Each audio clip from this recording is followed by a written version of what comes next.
आप सभी का एक बार फिर से स्वागत है हमारे यूट्यूब चैनल CIT से इलेक्ट्रिशियन प्रैक्टिकल पर।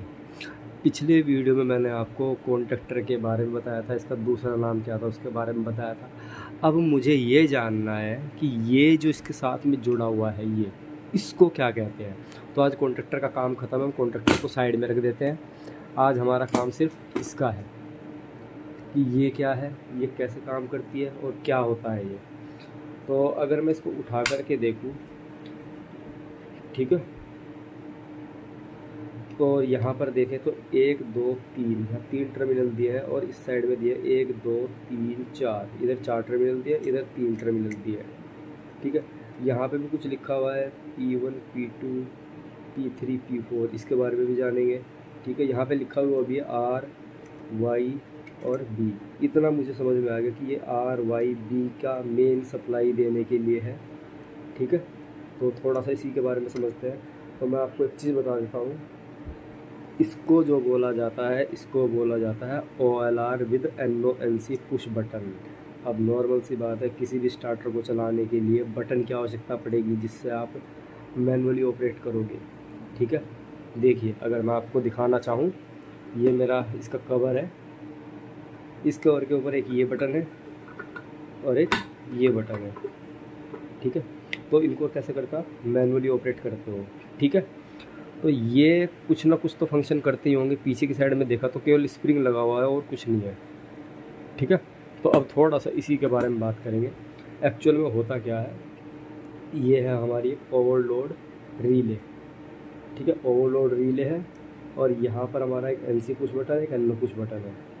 देखते हैं इसको खोल करके किस तरीके से NO NC पुश बटन दिखाई देते हैं। तो मैं जल्दी से इसको खोल लेता हूँ, ये भी खोल दिया मैंने। और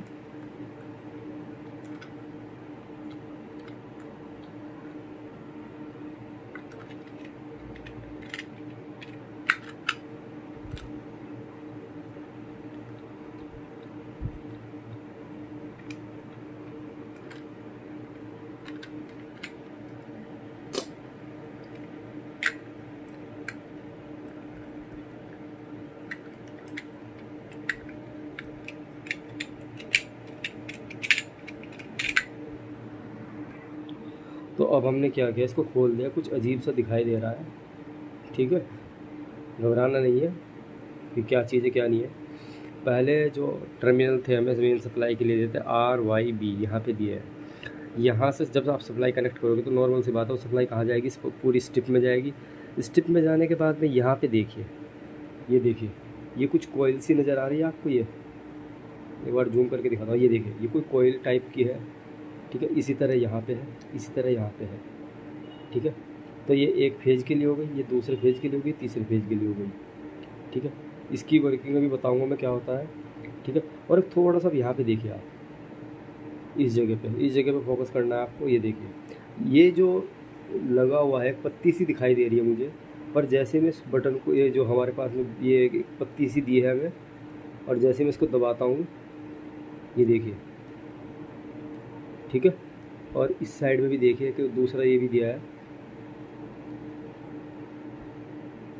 ठीक है, यानी कि जब दबा रहे तभी ऑपरेट हो रहा है। चलो अब इसकी वर्किंग के बारे में समझते हैं। पिछले वीडियो में मैंने आपको ये बताया भी था, फिर बता देता हूँ एक बार दोबारा से। इसको साइड में रख लेते हैं एक बार थोड़ा सा। देखिए, पिछली बार मैंने क्या बताया था, ये मेरा कोई लैंप है। ठीक है, इस लैंप को मुझे चलाने के लिए क्या चाहिए, न्यूट्रल चाहिए और फेज चाहिए। मैंने यहाँ पे क्या किया था, स्विच लगाया था, एक स्विच। ये कैसा था, खुला हुआ है, यानी कि सर्किट अभी ओपन है। ठीक है, ये सर्किट ओपन है अभी। अब मैंने क्या किया, इसको बटन को प्रेस कर दिया। बटन को प्रेस किया तो ये कुछ इस तरीके से बना। ठीक है, पर जब मैं इस बटन को दोबारा दबाऊंगा तो क्या होगा, खुल जाएगा। ठीक है, तो क्या गौर से देखें ना आप, ऐसे यहाँ पे भी तो यही हो रहा है, यहाँ पे भी तो यही हो रहा है। ये दोनों के दोनों कॉन्टैक्ट जुड़े हुए हैं, पर जैसे मैं इस बटन को प्रेस कर रहा हूँ तो क्या हो रहा है, सर्किट ओपन हो जा रहा है। तो यानी कि ये मेरा कैसा बटन है, NC पुश बटन, क्योंकि सर्किट अभी जुड़ा हुआ है। सप्लाई यहाँ से यहाँ तुरंत पास हो जाएगी, पर मुझे मोटर जब बंद करनी होगी तो मुझे क्या करना पड़ेगा, इस बटन को प्रेस करना पड़ेगा, जिससे क्या होगा, जो सप्लाई जा रही थी वो यहाँ से यहाँ जानी बंद हो जाएगी। बंद होते क्या होगा, मोटर भी बंद हो जाएगी आपकी। ठीक है, पर दूसरी कंडीशन मैंने जो बताई थी, ये अभी स्विच जो है खुला हुआ है, ठीक है। सर्किट कैसा हुआ है, सर्किट जो है यहाँ पे ये खुला हुआ है, सर्किट खुला हुआ है। तो यहाँ पे अगर आप देखेंगे, यहाँ पे आप गौर से देखिए जैसे मैं इस बटन को प्रेस कर रहा हूँ, ये तो घरों के नॉर्मल जैसे स्विच होते हैं ना, सेम वैसे ही नहीं है कि आपने एक बार इसको दबाया इस वाले को तो सर्किट आपका खुल गया, ओपन हो गया, ठीक है। जो स्पेस जा रहा था वो जाना बंद हो गया। पर जब आपको चलाना है तो आप क्या कर रहे हो, बटन को प्रेस कर रहे हो। ये देखिए ये वाला टर्मिनल जो है जा करके इस वाले टर्मिनल से जुड़ जाता है। जुड़ जाते ही क्या होता है, देखो मैंने पिछली वीडियो में बताया था, फिर बता रहा हूँ, सारा खेल NO का है और NC का है। यही दो स्विच यूज़ किए जाते हैं सबसे ज़्यादा। अगर मैं यहाँ पे भी दिखाना चाहूँ, इस टाइम पे सर्किट कैसा है, एक टर्मिनल ये रहा, एक टर्मिनल ये रहा। टर्मिनल दिखाई नहीं दे रहा होगा आपको, तो ये देखिए एक टर्मिनल मेरा ये रहा, दूसरा ये रहा, इस वाले के साथ में जुड़ा हुआ है, ये जिसके ऊपर मैंने मार्क कर दिया है, ठीक है। ये देखिए यहाँ पे एक वायर लगाओगे आप, दूसरी वायर यहाँ पे लगाओगे। जब आपको सर्किट ऑन करना है तो आप सिर्फ इस बटन को प्रेस करोगे तो यहाँ से सप्लाई आपकी ऑटोमेटिक यहाँ पहुँच जाएगी जब आप इस बटन को प्रेस करोगे। क्यों, क्योंकि ये सीधा सीधा टर्मिनल इससे जाके शॉर्ट हो रहा है। और जब यहाँ पे उल्टा लेते हैं, यानी कि NO था, क्या बना, NC बना। NO से क्या बना, देखो जब अभी NO है, खुला हुआ है, NO है, जैसे आपने दबाया क्या होगा, अब जुड़ गया, यानी कि NC बन गया, ठीक है। NO से NC बना, NO से NC बना। अब यहाँ पे देखिए उल्टा, यहाँ पे क्या है, फ़िलहाल जुड़ा हुआ है, यहाँ पे जुड़ा हुआ है, ठीक है। एक टर्मिनल मेरा ये रहा, दूसरा टर्मिनल मेरा ये रहा। एक टर्मिनल मेरा इस वाली पत्ती से जुड़ा हुआ है, इस वाली से, ठीक है, और दूसरे वाला मेरा इस वाली से जुड़ा हुआ है, ठीक है। अब जैसे ही ये देखिए नॉर्मल स्विच है, क्लोज हो रखा था, सर्किट में सप्लाई पास हो रही थी, ठीक है। पर जैसे ही आपने इसको दबाया, इसको दबाते क्या हुआ, जैसे आपने इसको दबाया, दबाते क्या हुआ, सर्किट आपका ओपन हो गया, यानी कि NC से क्या बना, NO, NC से क्या बना, NO, ठीक है। तो सारा खेल इसी का होता है, NC स्विच और NO स्विच, ये आपके मोटर को ऑन ऑफ करने के लिए यूज़ किए जाते हैं। और यही चीज़ आपकी इस रेड वाले बटन से क्या दबता है, ये वाला, ठीक है। ये वाला स्विच जो आपको ऑपरेट होता है, दिखा देता हूँ एक बार, ये वाला जो स्विच ऑपरेट होता है ये सर्किट को तोड़ने का काम करता है, ठीक है। ये देखिए सर्किट टूट रहा है, तो लाल वाले बटन से क्या होती है, मोटर बंद होती है, और ये वाला क्या कर रहा है, सर्किट को जोड़ने का काम कर रहा है। ये देखिए ये सर्किट को जोड़ने का काम कर रहा है। और ये मोटर जो आपकी ऑन होती है वो ग्रीन वाले से होती है, इससे। ये हमारा ग्रीन कलर का, ये हमारा रेड कलर का।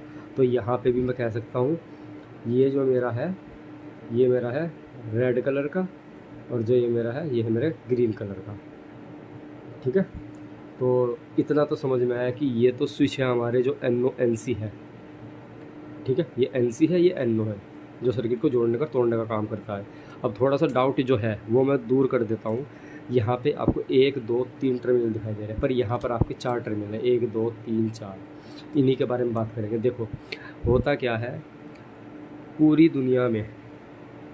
दुनिया में सिर्फ एक ही चीज़ है जो आपकी किसी भी चीज़ को प्रोटेक्शन दे सकती है, वो होती है आपकी बाईमेटेलिक स्ट्रिप, ठीक है। क्या होती है भाई, बाईमेटेलिक स्ट्रिप। एक बार थोड़ा सा देखिए होता क्या है, बाईमेटेलिक स्ट्रिप, ये बहुत अच्छी चीज़ है हमारे लिए, बहुत इम्पोर्टेंट चीज़ है। ये सब जगह, थर्मोस्टेट, इलेक्ट्रिक प्रेस हो गई, फ्रिज हो गया, ठीक है, और ओवरलोड रिले हो गई, सब में इसी का प्रयोग किया जाता है। क्या होता है ये बायोमेटेलिक स्ट्रिप, दो अलग अलग धातुओं को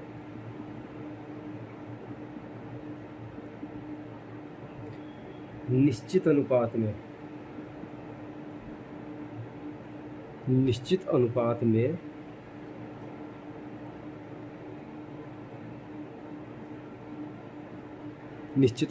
क्या किया जाता है, मेल्ट किया जाता है। मेल्ट करके उन दोनों को एक स्ट्रिप बनाई जाती है, पतली सी पत्ती बना दी जाती है, ठीक है।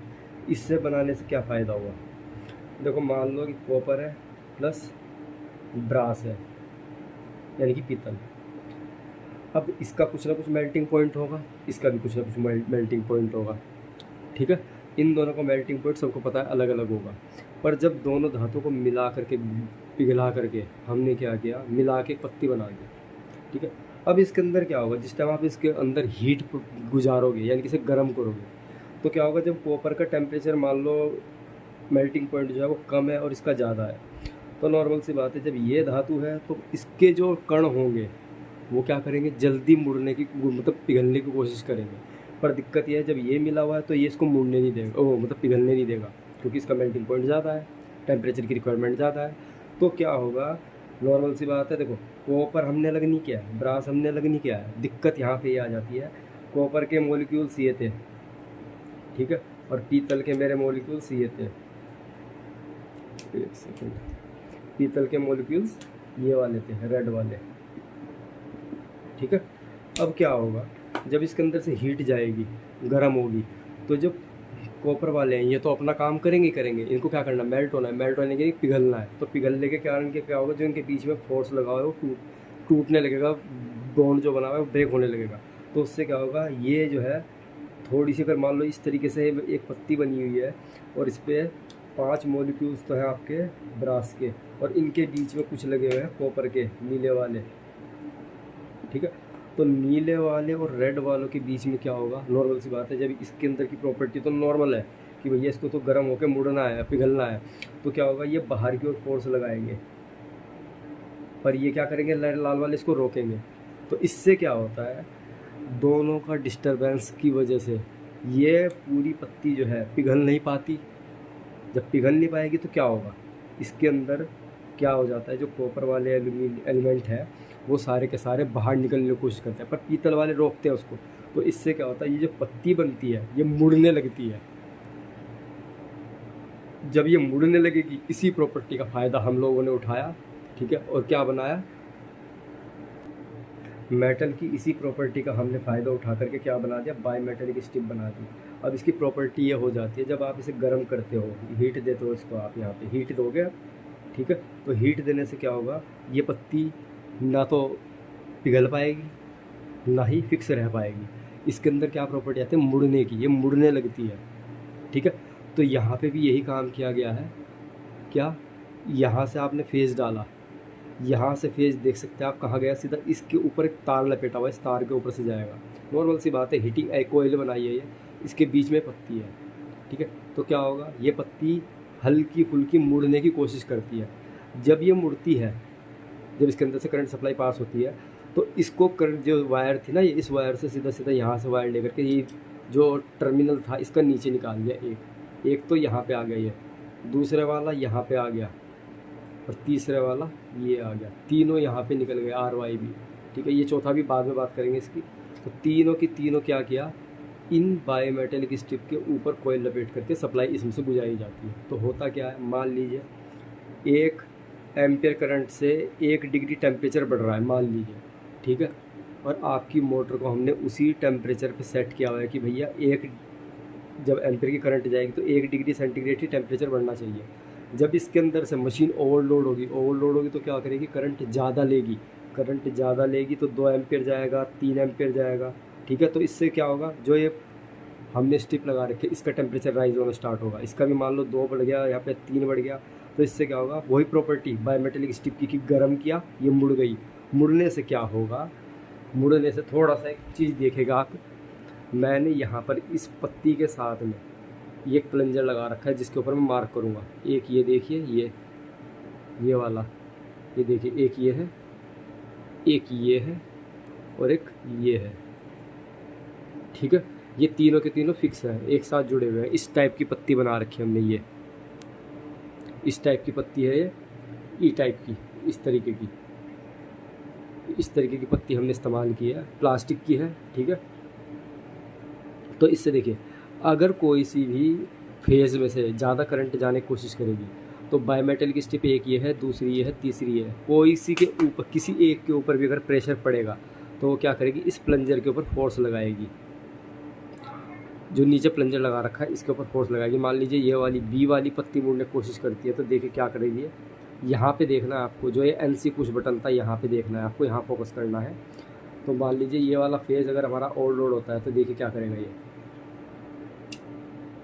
कनेक्शन कहाँ से तोड़ा, एनसी पुश बटन का कनेक्शन तोड़ा है। ठीक है, मान लीजिए गलती से इस वाले फेज से ज़्यादा करंट जाने लगी तो देखिए, ठीक है, कनेक्शन कहाँ से टूट रहा है, कनेक्शन यहाँ से टूट रहा है। ठीक है, ये देखिए, ठीक है, सिर्फ क्या हो रहा है, बाय मेटेलिक स्ट्रिप के अंदर एक प्रॉपर्टी आई थी क्या, मुड़ने की, उसकी मुड़ने की वजह से क्या हो रहा है, ये हमारा पूरा मैकेनिकल अरेंजमेंट लगा हुआ है। ठीक है, जो हमारा सीधा सीधा कनेक्टेड है एनसी पुश बटन से, ये मैंने आपको दिखाया था एनसी पुश बटन है, इसी कनेक्शन को तोड़ता है। एक बार दोबारा देखिए आप इसको, ये देखिए। ठीक है, तो इतना समझ में आया होगा आपको कि जो हमारी ओवरलोड रिले है ये किस तरीके से काम कर रही है। बाई मेटल की स्टिक लगी हुई है, उसके साथ में हमने प्लंजर लगाया हुआ है, प्लंजर सीधा सीधा कनेक्टेड है इस मैकेनिकल अरेंजमेंट से, और इस मैकेनिकल अरेंजमेंट से क्या हो रहा है, यहाँ से कनेक्शन टूट रहा है। देखिए एक बार दोबारा से देखिए। ठीक है, तो इससे फ़ायदा क्या होगा भी बताऊँगा।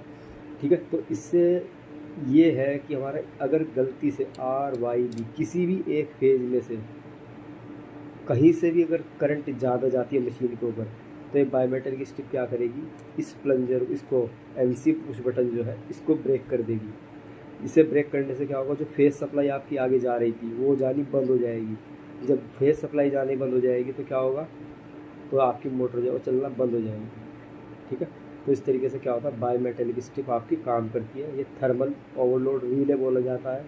ठीक है, और इलेक्ट्रिक आयरन में इसको थर्मोस्टेट बोला जाता है। ठीक है, तो उम्मीद करता हूँ एनसी पुश बटन समझ में आया होगा आपको। ये एनसी पुश बटन है, ये आपका एनओ पुश बटन है। ठीक है, अच्छा वो मैं ये टर्मिनल बताना भूल गया, मैं चौथे वाला टर्मिनल कहाँ से आ रहा है, ये चौथे वाला टर्मिनल, चौथे वाले टर्मिनल को जब मैंने इधर से देखा तो ये यहाँ पे आया, तो यहाँ से आते आते आते आते इसमें जुड़ गया, यानी कि एनओ के दूसरे टर्मिनल से।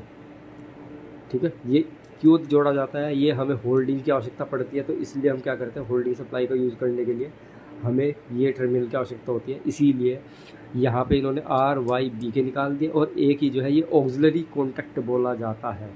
ये जुड़ा किससे होता है, एनओ पुश बटन के सेकंड टर्मिनल से। ठीक है, एक चीज़ और, ये हमारा है बैकअप फ्यूज। बैकअप फ्यूज क्या होता है, देखिए इस बैकअप फ्यूज का काम सिर्फ इतना होता है कि जो ये यहाँ पर हमारा ओवरलोड रिले जो लगी हुई है इससे सीधा सीधा कनेक्शन रहता है इसका। ठीक है, इससे आप देख सकते हैं मैं कर क्या रहा हूँ, मैं इसको देखो अभी करंट जो है हमारी 6 एम्पियर पे है, मैं इसको धीरे धीरे करके लास्ट में लेके जाऊँगा 10 एम्पियर पे। तो आप यहाँ पे देखिएगा क्या होगा,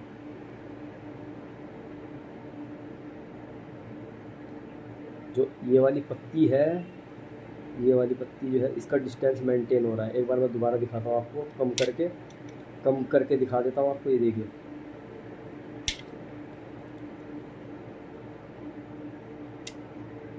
ठीक है, देखिए अब देखिए गौर से, यहाँ पे नज़र रखनी है आपको इस वाले अरेंजमेंट पे। देखिए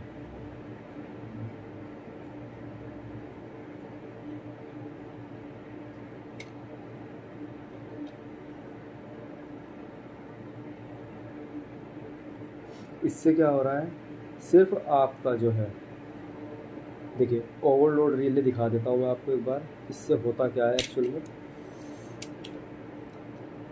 देखिए इस टाइम पे मैंने इसको 6 एम्पियर पे सेट किया हुआ है। ठीक है, अब मान लो किसी भी एक फेज में से करंट ज़्यादा पास होती है, तो देखिए कितना फोर्स लगाऊंगा मैं, ट्रिप कर गई, हल्का सा फोर्स, पूरा भी नहीं हिला पाया उसको मैं। देखिए एक बार दोबारा देखिए कितना फोर्स लगा रहा हूँ मैं, कनेक्शन टूट गया। अब हमने क्या किया, करंट लिमिट को बढ़ा दिया, ये बढ़ा दिया, मैक्सिमम पे कर दिया। अब देखिए कितना फोर्स लगाना पड़ेगा हमें, देख सकते हैं बहुत ज़्यादा गैप आ गया। तो यानी कि इससे सिर्फ क्या करते हो आप, जो थर्मल ओवरलोड रिले है इसको ट्रिप कराने का टाइम आप बढ़ा देते हो, एक्सपेंड कर देते हो, जिसकी वजह से हमारा जो है बैकअप फ्यूज़ काम करता है। ठीक है, बैकअप फ्यूज़ भी कुछ नहीं काम करेगा, सिर्फ बैकअप फ्यूज़ भी क्या करेगा, जो हमारा एनसी पुश बटन है, जो हमारा एनसी पुश बटन है इसके ही कनेक्शन को तोड़ेगा। पर कैसे, टाइम लेगा वो तो टूटने में। देखिए ठीक है। इससे क्या होता है, आपकी थर्मल ओवरलोड रिले जो बैकअप फ्यूज है, इससे क्या होता है आपका एनसी जो पुश बटन होता है उसका कनेक्शन टूटने का टाइम जो है इंक्रीज़ हो जाता है। ठीक है, तो इस तरीके से आपको मेरे ख्याल से आज ये भी समझ आया होगा ओवरलोड रिले कैसे काम करती है, एनसी पुश बटन कैसा होता है देखने में, एनओ पुश बटन कहाँ से कैसा होता है देखने में। ठीक है, उसके बाद आर वाई बी के 3 टर्मिनल दिए हैं, इस साइड में 4 टर्मिनल क्यों निकल रहे हैं, ये आर का हो गया, ये वाई का हो गया, ये बी का हो गया। ये हमारा जो दिया जाता है ये हमारा ऑक्सिलरी कॉन्टैक्ट होता है जो एनओ पुश बटन के सेकंड टर्मिनल से कनेक्ट होता है। तो उम्मीद करता हूँ समझ में आया होगा। देख सकते हैं ये क्लियर आ रहा है यहाँ पे और यहाँ करके इससे जुड़ गया। ठीक है, तो उम्मीद करता हूँ समझ में आया होगा। नहीं समझ में आया होगा तो प्लीज़ एक बार कमेंट ज़रूर कीजिएगा कि इसमें क्या समझ में नहीं आया आपको। ठीक है, तो प्लीज़ अगर अच्छा लगे तो लाइक करें, चैनल को सब्सक्राइब करें, वीडियो को ज़्यादा से ज़्यादा शेयर करें।